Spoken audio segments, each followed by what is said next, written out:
Hello everyone and welcome to my review of Disco Elysium, a game about a drunk detective and his investigation of the case of the hanged man.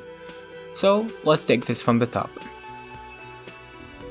Disco Elysium is the most RPG game I've ever played. It's very derived from tabletop games like Dungeons & Dragons because it has many outcomes and possibilities. And you can roleplay many things. You can be a normal detective hellbent on finishing this case, or a drunk on the side of the street drinking himself to death and is a pity to anyone that sees him.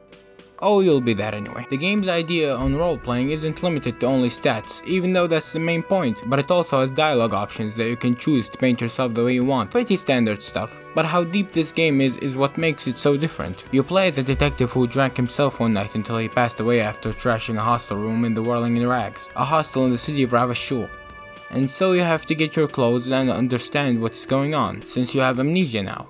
Touché. And not the pussy type of amnesia, but the big one where you don't remember the meaning of money or anything along the lines of sanity. So while looking for your clothes, you stumble across the main mechanic of the game, the skill checks. They're actions that require certain skills to boost the probability of success, and if you fail, it carries effects ranging from embarrassing yourself I would often go there to losing health or morale. This is a byproduct of the game having the style of a tabletop game similar to D&D. I just feel like the probability thing is needless because of this. The percentage can go fuck itself, cause it's a legit percentage. So if the game tells you that there is a 72% chance of success, there is also a 28% chance of failure. And that happens too many times for my liking. And the problem is that the game doesn't let you retry a white check unless you put points into the skill. And skill points are a bit scarce. I know this is so that you don't retry a skill check that has a low percentage infinitely. It makes sense from that perspective, but that doesn't make sense when I fail 97% skill check that can't be redone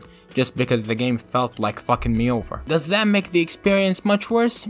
Not really. This game has more than enough stuff to keep you entertained with its amazing story and tasks. Disco Elysium is the type of game to have a starting task and branch out from there, and you'll have plenty of time to do these tasks, because the game takes place in several days, not one day, and a day in game is not short at all, and the only way to end the day is by sleeping after 9 PM, and I found no point staying up after that. And the day change also changes aspects in the world, like areas getting opened and characters appearing, but it also makes it so that a thing that I don't like in these games happens where you'll feel like you have nothing to do to kill time and feel like some days are just useless, but you just have to look for things to do. The world of Disco Elysium is full of interesting characters that have different motives, goals and ideologies, mostly. And the world is also filled with great voice acting as well, again, mostly. Yeah, I sort of hate Measurehead and his condescending ass and dialogue that goes nowhere. You either become racist like him or you beat him. But not many characters in the game have made me mad except for this little shit. One of these characters is Lieutenant Kim Kitsuragi, who is your partner in the game. He's a by-the-book cop and gives you the debrief and always questions your actions. He grew on me heavily in the game because he goes from mocking you to somewhat respecting you throughout the game. The game has themes of socioeconomics, race, and the gap between the wealthy and the less wealthy. Those were a few too many big words for me. Some characters are communists, some are capitalists, and some are socialists. Some characters are racist, some aren't, and you're the one who will piece that together through exploring the world and taking tasks and solving the case. Side shit is far from scarce and a lot of them help you in your investigation, and at some points you'll be overwhelmed with side tasks that you won't know when to do them. But at some point the side stuff becomes sort of mandatory in one part of the game where a very huge skill check happens and you have to boost your chance through some side stuff. Through the game you have conversations with characters and at some point you'll see things like volition talking to you, or rhetoric, and those are your hangover. Yeah, you can talk to your hangover in this game. At times you'll have to decide which one to follow and each of them have a personality. Physical instrument is balls, the suggestion has low self-esteem and I don't actually know if your stats affect that.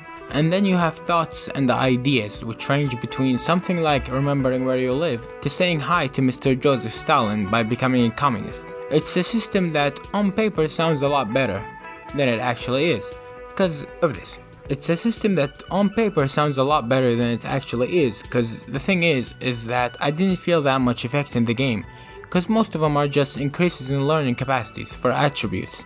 And so the system feels tacked on for people like me to say that you can become a Kumi, wow, game so awesome. So then you get the progression, and what I mean isn't story progression, I mean character progression.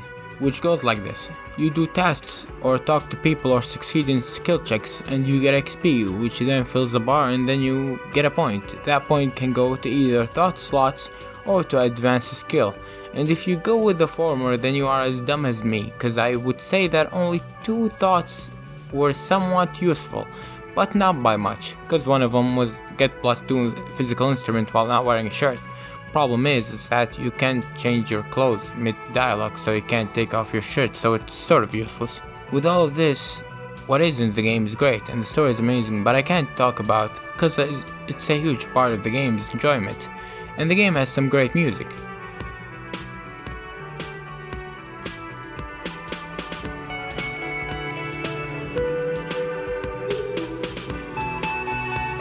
So I highly recommend this game, because it's the game that taught me to take breaks and not play for 4 hours straight. So if you liked the video, subscribe for more videos and goodbye.